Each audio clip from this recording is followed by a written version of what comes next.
algorithms for years, right?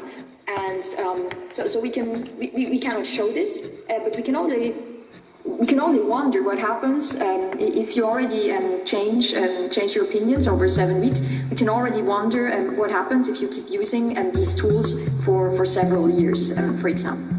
Do you think there's any turning back from this or winding back the influence of algorithms? And who has the responsibility here to ensure that this doesn't spiral out of control? Is it governments, social media companies, the individual? It's already out of control.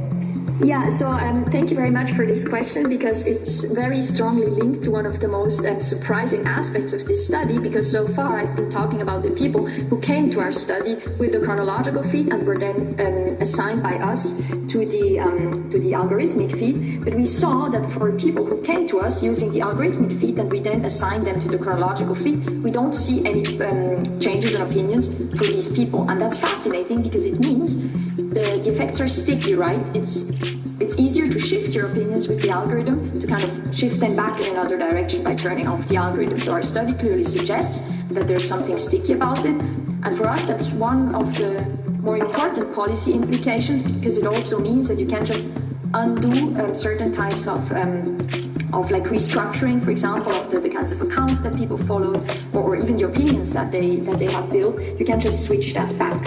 And so regarding the policy dimension, we also saw that the algorithm increases engagement. And I think to discuss what we should do from a policy perspective, we need to understand that finding loud hours like ours, they're very strongly tied to this engagement maximizing nature of algorithms, right? Because that's the bread and butter of these social media companies. They drive engagement, and we don't often know what are the correlates of this engagement. This could be very inflammatory content, this could be potentially even false content, and we just don't know. So an important question we hope that people take from our study is like, what kind of business models would actually be compatible with a good quality democratic debate? And it's a question we can't answer just with this study, but I think it's kind of, it really raises this important question of like, what do these platforms actually do?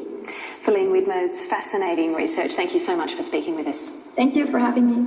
Bye. Algorithm Let's on. go to Japan now, Algorithm because off. a macaque